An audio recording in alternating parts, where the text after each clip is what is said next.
Pero vivimos con falta de identidad como huérfanos espirituales. Y estamos buscando la validación de quiénes somos nosotros en otras personas, en nuestros hijos, en nuestra pareja, en nuestros amigos, en el pastor, en un maestro, en un jefe.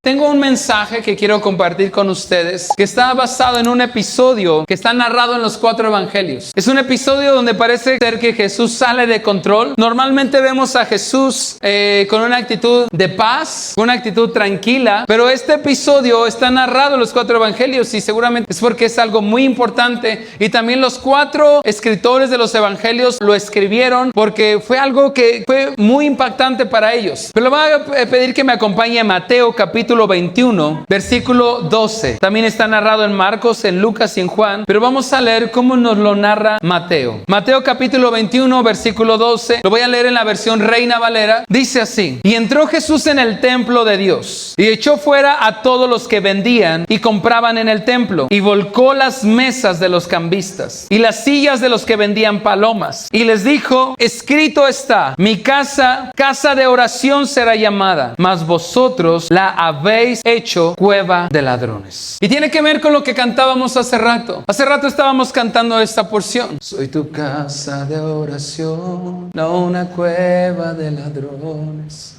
Y son palabras que Jesús dijo. Y es un episodio donde el Señor siente el celo de su casa. En otro evangelio dice: porque el Señor dijo, el celo de tu casa me consume. Y el mensaje que quiero compartir hoy con ustedes es: tumba las mesas. Tumba las mesas. Y es el mensaje que yo quiero compartir. En el principio, cuando Dios creó al ser humano, dice las escrituras que creó a Adán y a Eva y les dio una instrucción. ¿Cuál fue la instrucción? De todo no pueden comer excepto del árbol de la ciencia del bien y del mal, porque el día que de él coman, ciertamente que morirán. Pero vemos que viene una serpiente, la serpiente antigua, Satanás, y le habla a Eva y le dice: oye, ¿no has visto ese árbol?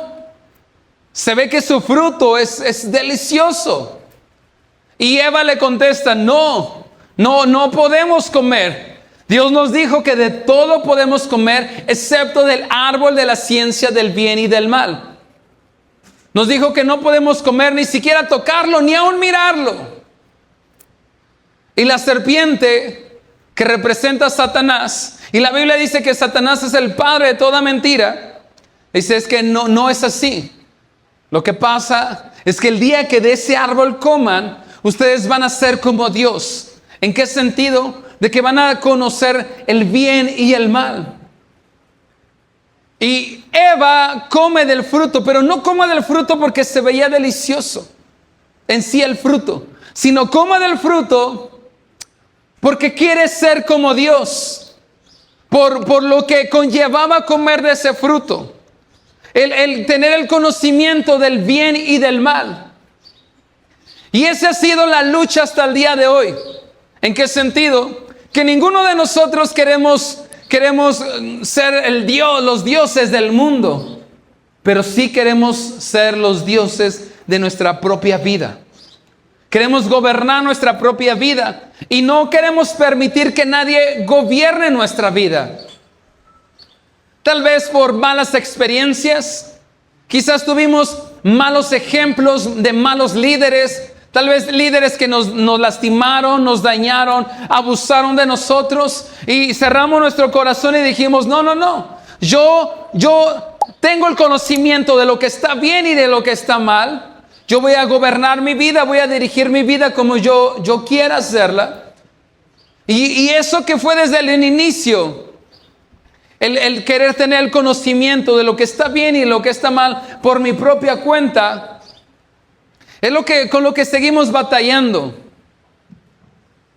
El Señor Jesús entra en el templo y parece ser que sale de control. Y seguramente fue un episodio que les llamó tanto la atención a los discípulos que tanto Mateo como Marcos, Lucas y Juan hablan de este episodio.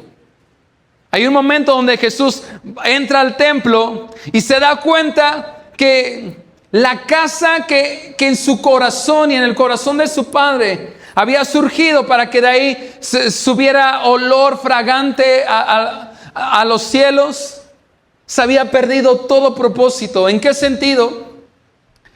Que las familias tenían que ir 3 veces al año a hacer un viaje a Jerusalén y presentar su ofrenda, su adoración en el templo. Algunos tenían que caminar demasiados kilómetros llevando sus animalitos que iban a ofrecer como sacrificio. Pero empezaron a llevar se les empezó a hacer pesado eso. Dios les había dicho que tenían que ir y que el lugar donde tenían que ir a adorar era en Jerusalén.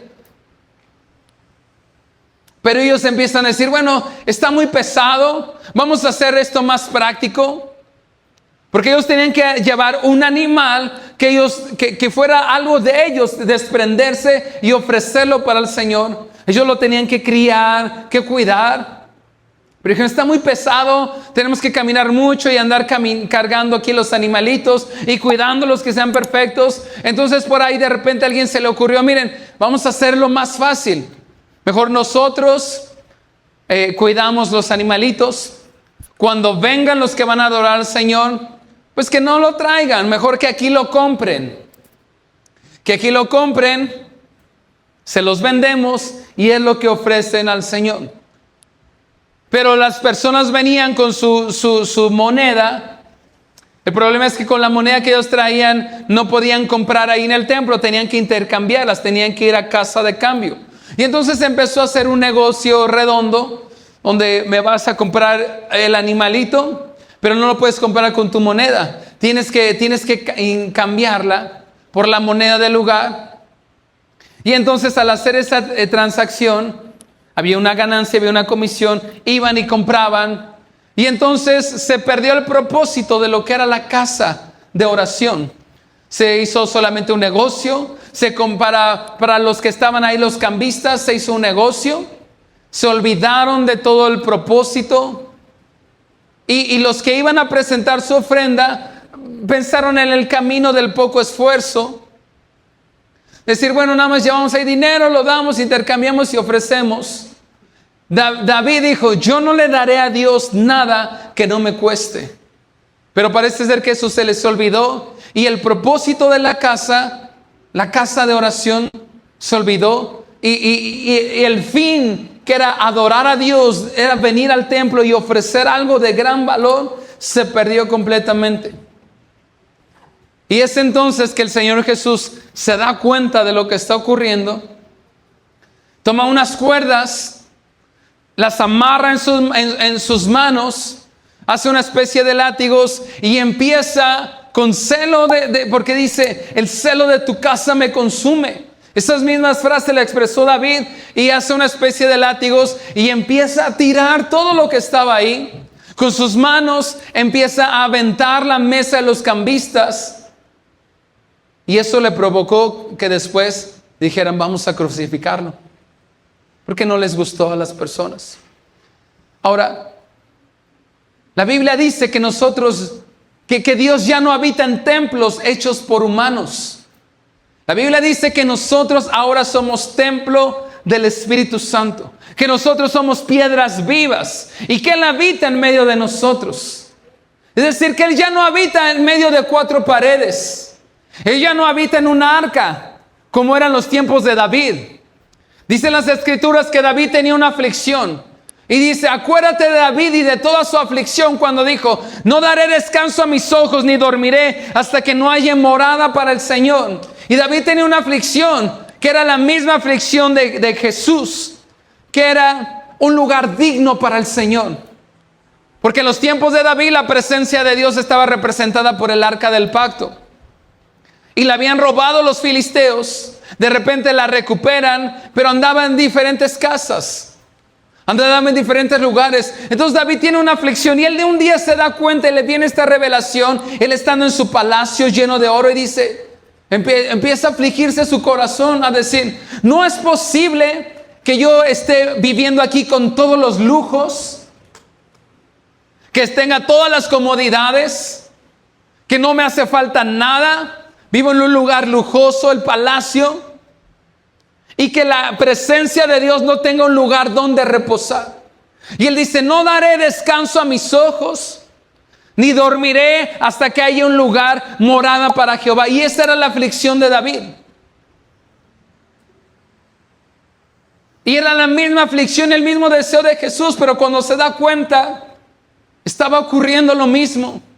Y es cuando toma esa actitud, voltea las mesas con los látigos, con las cuerdas que hace unos látigos, y empieza a tirar. Y saliendo después todos dijeron, vamos a crucificarlo. Porque a los religiosos no les gustó lo que estaban haciendo. No les gustó que fueran confrontados, porque ellos sabían, los fariseos dijeron, nosotros sabemos lo que está bien y lo que está mal. Ningún Jesús va a venir a decirnos qué es lo que debemos de hacer y qué es lo que no debemos de hacer. Y es el mismo problema que hubo en el inicio. Por eso Eva come del árbol de la ciencia del bien y del mal, no porque se veía muy delicioso, sino porque ellos querían ser como Dios, no en el sentido de gobernar la tierra, sino en el sentido de saber, yo sé lo que está bien y lo que está mal y nadie me va a decir eso.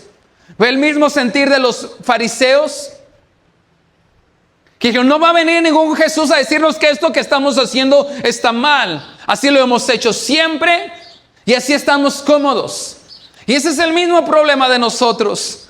No queremos ser los dioses del mundo, pero sí de nuestra propia vida. Y muchas veces pensamos que ya tenemos asuntos resueltos hasta que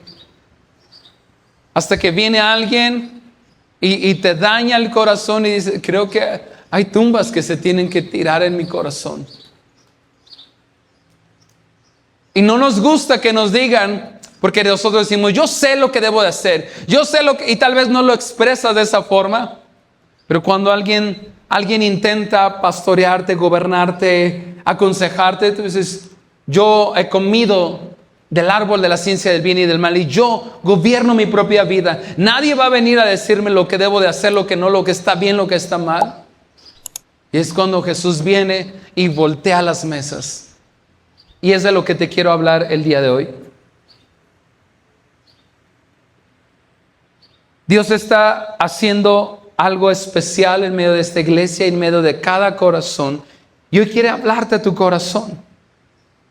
Y toda esta semana tuve este canto. Tumba las mesas de mi interior. Yo soy tu templo de adoración. Y tenía un mensaje preparado que lo voy a compartir en 15 días. Pero traía con tanto pasión esta oración que dije, lo tengo que enseñar, lo tengo que predicar, porque es algo que Dios me ha estado hablando. Lo primero, vamos a Salmo 139, versículo 23 y 24. Salmo 139, versículo 23 y 24 dice, examíname, oh Dios, y conoce mi corazón. Pruébame y conoce mis pensamientos, y ve si hay en mí camino de perversidad, y guíame en el camino eterno. Dios quiere examinar nuestro corazón. Ese canto comienza diciendo, examina mi corazón. Es la palabra de Dios lo que estamos cantando. Ve si en mí hay camino de perversidad. Y es lo que escribió David. Pruébame y conoce mis pensamientos, y ve si en mí hay camino de perversidad, y guíame en el camino eterno.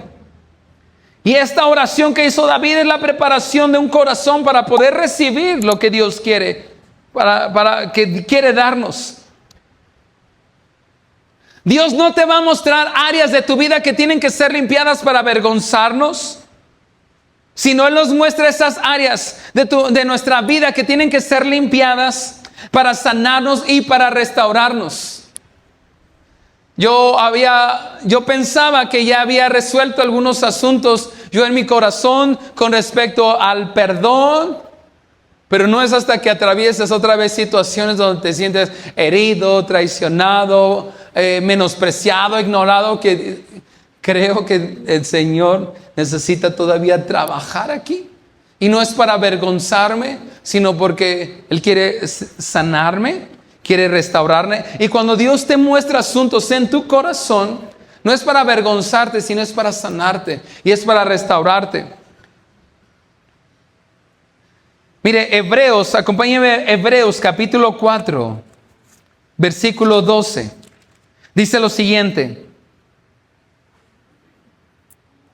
porque la palabra de Dios es viva y eficaz y más cortante que toda espada de dos filos, y que penetra hasta partir el alma y el espíritu y las coyunturas y los tuétanos, y discierne los pensamientos y las intenciones del corazón. Es decir, yo puedo aparentar ser algo, pero solamente Dios conoce cuáles son las verdaderas intenciones que hay en mi corazón. Y lo que cantamos hace rato: examíname, Dios, ve si en mí hay camino de perversidad. Solo tú conoces las intenciones verdaderas de mi corazón. Y hay un momento que cantábamos y decíamos: tumba las mesas de mi interior.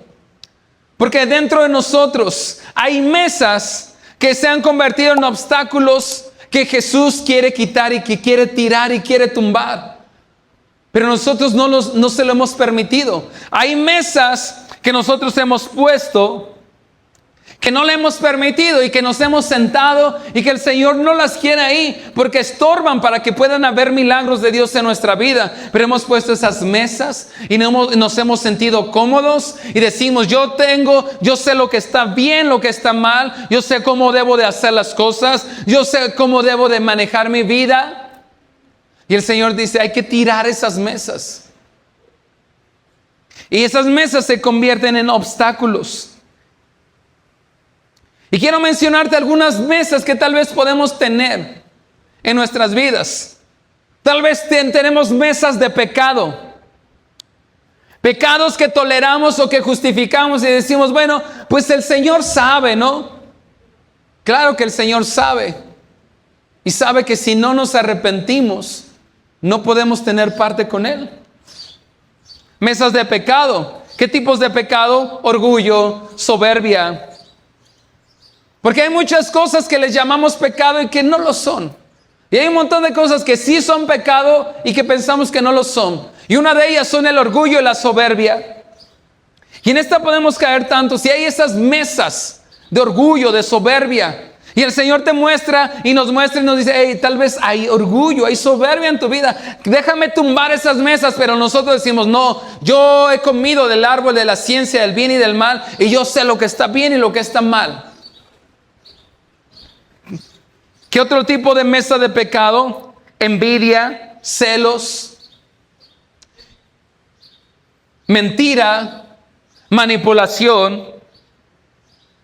Mire, Primera de Corintios capítulo 6, versículo 18. Es una mesa que golpea, es una mesa que está en tantos cristianos y que el Señor quiere tirar. Primera de Corintios capítulo 6, versículo 18 dice: huid de la fornicación. Cualquier otro pecado que el hombre cometa está fuera del cuerpo, mas el que fornica contra su propio cuerpo peca. ¿O ignoráis que vuestro cuerpo es templo del Espíritu Santo, el cual está en vosotros, el cual tenéis de Dios y que no sois vuestros? Aquí está lo que te he venido diciendo. Porque cuando nosotros decimos: soy tu casa de oración, Él ya no habita en templos construidos. Ahorita estamos aquí, después tal vez nos vamos, y primeramente Dios, nos vamos a un lugar más amplio. Pero Él no habita en los templos construidos por hombres. Él habita en nosotros. Nosotros ahora, nuestra vida ahora es templo de Dios. Somos piedras vivas.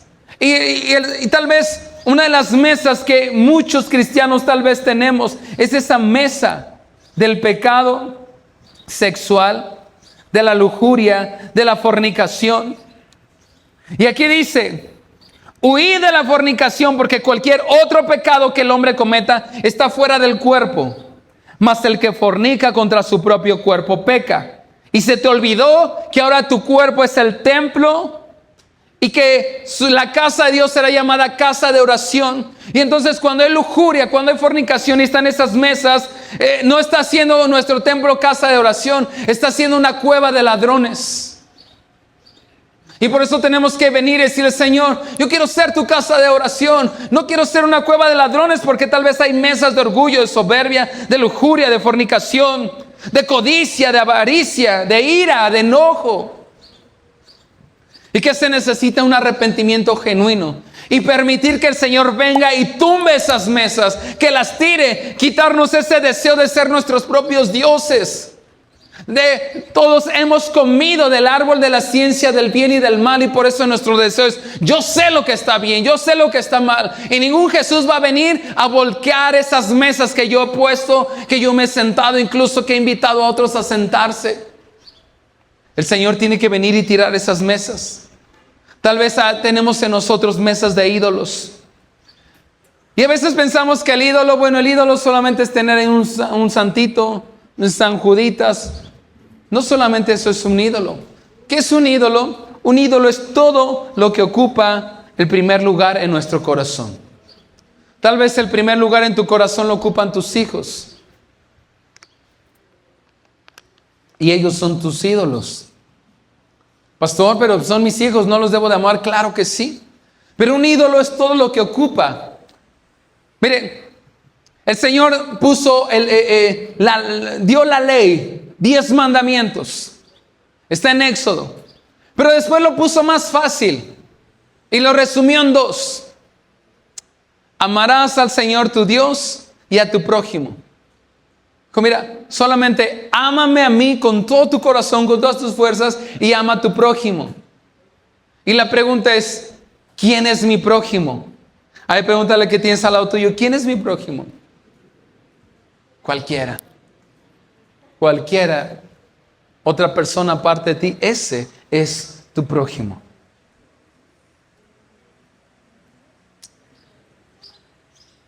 Todo lo que ocupa el primer lugar en nuestro corazón.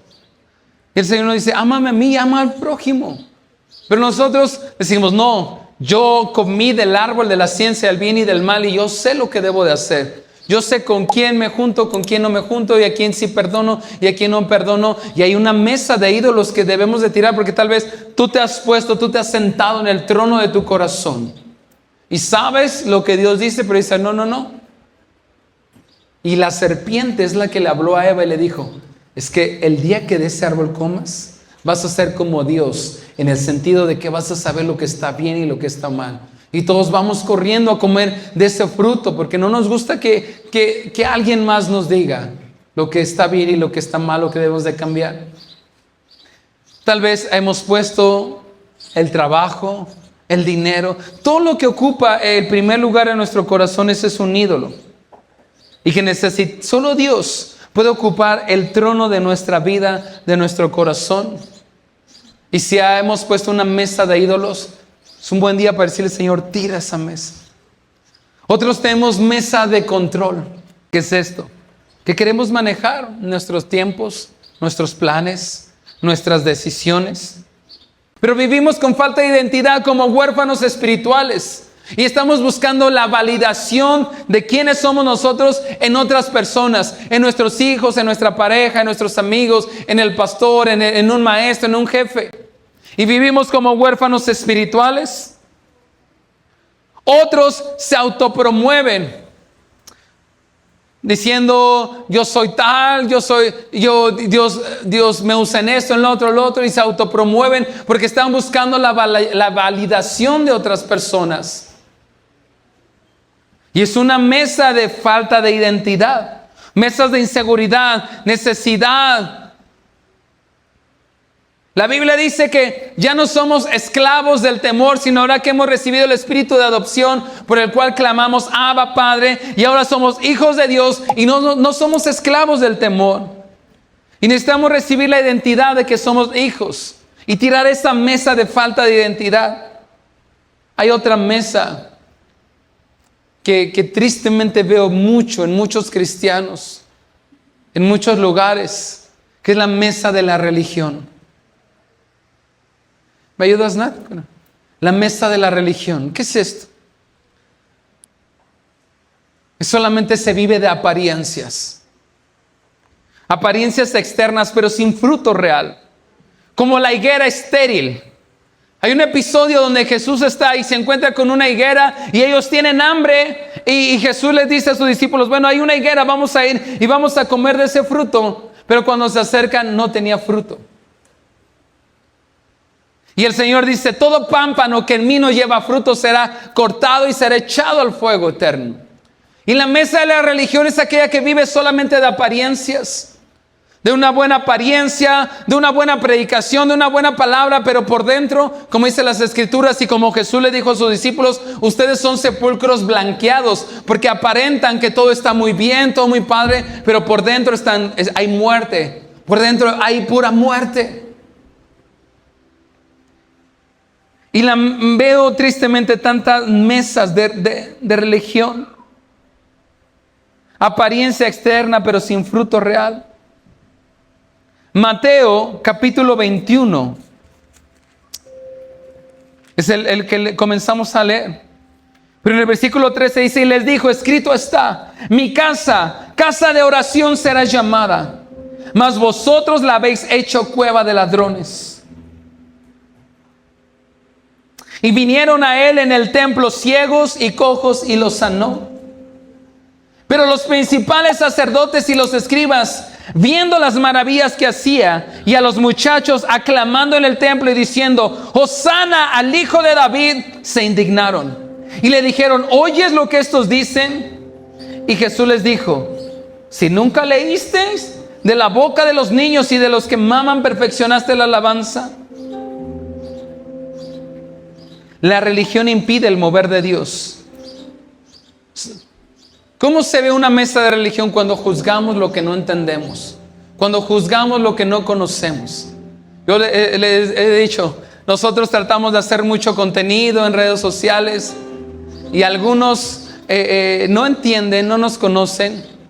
Por ejemplo, hoy, a mí me gusta mucho usar cadenas como esta, me gustan. Y de todo critican, ¿no? La gente. Siempre, no falta semana que no digan que soy un hereje, un falso pastor, porque uso una cadena y entonces si uso cadena, vivo con cadenas. Y de todo. Una mesa de religión que juzgas lo que no conoces, lo que no entiendes. Y el Señor dice, hay que tirar esas mesas de religión. Subimos videos, reels con los chicos y la gente juzga sin saber, sin conocer. Y tal vez en nosotros hay mesas de religión. Y lo más chistoso es que los que más juzgan son los que más muertos por dentro están. Viven de apariencias. Los que más juzgaron al Señor fueron los fariseos, los que parecía que eran todo perfecto, todo bonito por fuera, oraban, ayunaban. Y el Señor Jesús le dijo, ustedes aparentan mucho, pero por dentro están secos. La religión o el espíritu de religiosidad es un espíritu satánico, un espíritu demoníaco que impide el mover de Dios. El mismo Señor Jesús dijo, no llaméis impuro a lo que yo he santificado. El Señor Jesús nos dijo, hey, tengan cuidado. Y lo hicieron con el Señor Jesús cuando dijeron, por el espíritu y el poder de Belcebú echa fuera demonios. A Jesús le dijeron que era un satánico. Le dijeron, tú por el espíritu de Belcebú echas fuera demonios. Y Él les dice muy amablemente, ¿cómo puede echar, Satanás puede echarse fuera a sí mismo? El espíritu, una mesa de religión que impide. Y ellos, los fariseos, le llamaron, le atribuyeron el poder de Dios y el poder del Espíritu Santo y la obra de Dios se le atribuyeron a Satanás. Y eso hacen mucho con nosotros. Dicen, eso es del diablo, eso es de Satanás. Y cuando le atribuyes el poder de Dios o el mover de Dios a la obra de Satanás, es que hay una mesa de religión ahí que el Señor quiere tirar. Pero fíjate lo increíble, lo que quiero ir cerrando. Vamos a regresar a Mateo capítulo 21, versículo 12. Vamos a volver a retomar la historia. Y entró Jesús en el templo de Dios y echó fuera a todos los que vendían y compraban en el templo. y volcó las mesas de los cambistas y las sillas de los que vendían palomas. Pastor, entonces, pastor, no se debe de vender nada en la casa de Dios. ¿Quién es el templo de Dios ahora? Nosotros, ¿ok? Versículo 13. Y les dijo, escrito está, mi casa de oración será llamada. Y el Señor te está diciendo, hey, tu vida debe ser una vida de oración, una vida donde yo me siento cómodo, pero no puedo porque hay muchas mesas que no hacen espacio para que yo entre en tu vida. Y tal vez no eres casa de oración, somos cueva de ladrones. Y el Señor Jesús te está diciendo, es momento de que me permitas entrar y tumbar esas mesas. Fíjate lo que ocurrió cuando Jesús entra y tiró las mesas. Vamos a ir, regresa, versículo 14. Ok, Jesús acaba de tirar las mesas. Dice, mi casa será llamada casa de oración, no cueva de ladrones. Versículo 14. Inmediatamente después dice, y vinieron a él en el templo ciegos y cojos. ¿Y qué pasó? Los sanó. Cuando le permitimos a Jesús que tire de esas mesas en nuestra vida. ¿Qué tipo de mesas?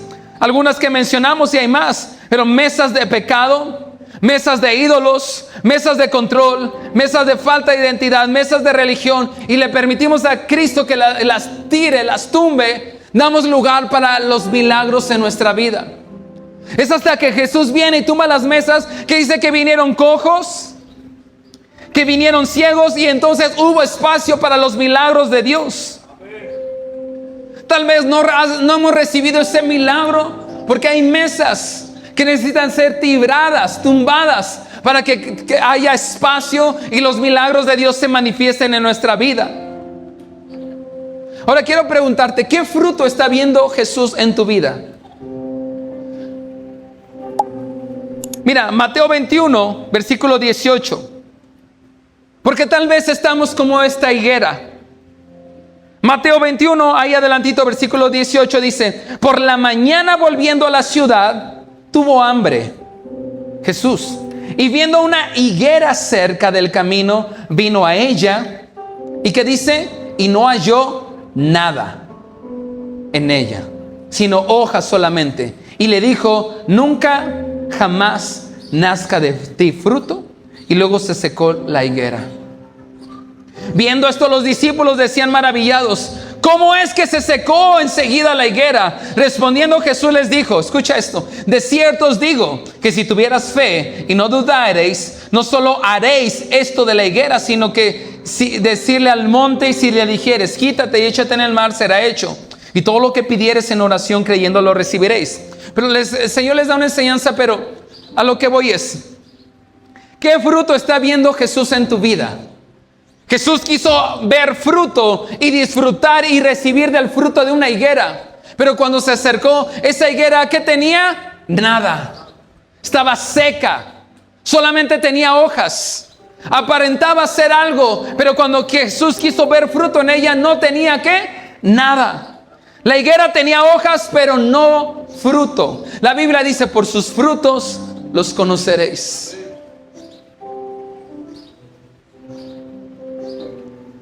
Nosotros fuimos creados para tener relación con Dios, pero también para dar fruto. Eso lo dice Juan capítulo 15, versículo 18. Te lo leo yo. Si el mundo os aborrece. 15:8. En esto es glorificado mi Padre, en que llevéis mucho fruto. Y seáis así mis discípulos. El Señor desea entrar y volcar mesas para que entonces pueda haber fruto visible y hagamos espacio para que un milagro de Dios ocurra en nosotros. Porque cuando Jesús volcó las mesas, se abrió espacio para la sanidad. Cuando Jesús volcó las mesas, se abrió espacio para la adoración. Vemos que inmediatamente después dice que unos muchachos cantaban ¡Hosana! Pastor, es que quiero adorar y me siento atado, veo que otros se gozan, disfrutan la adoración, algunos ríen, otros lloran y yo no puedo. Hazle espacio, deja que Jesús tumbe. Porque lo primero que ocurrió después de que tumbó las mesas, versículo 14, hubo milagros, dice, y vinieron a él en el templo ciegos, cojos, y los sanó. Pero los principales sacerdotes y los escribas, viendo las maravillas que hacía, y a los muchachos aclamando en el templo, diciendo, sana al hijo de David. Es decir, que cuando permitimos que Jesús entre, vuelque esas mesas, hay espacio para milagros, hay lugar para adoración, hay libertad para adorar, y todo lo que Dios quiere hacer en nosotros se hace. Y este mensaje no es un mensaje de condenación, sino es un mensaje de invitación. Decirle al Señor, ven y tumba las mesas en mí. Ven y tumba las mesas, Señor. Ven y tumba las mesas de pecado. Ven y tumba las mesas de ídolos, de control, de falta de identidad, de religión. Señor, vuelca mis mesas. Purifica mi templo. Yo quiero dar fruto. Somos casa de oración. No somos cueva de ladrones. Somos casa de oración. No somos cueva de ladrones. Somos casa de oración. No somos cueva de ladrones. Y tú eres llamado para dar mucho fruto. Pastor, pero Dios no me llamó a ser pastor. ¿Dónde estás? En tu trabajo, en tu escuela. Ahí da fruto. No sea que venga Jesús como con la higuera a ver qué fruto hay en ti y no encuentre nada. Que cuando Jesús venga a ver, decir, bien, buen siervo fiel. En lo poco fuiste fiel, ahí donde te puse, diste fruto.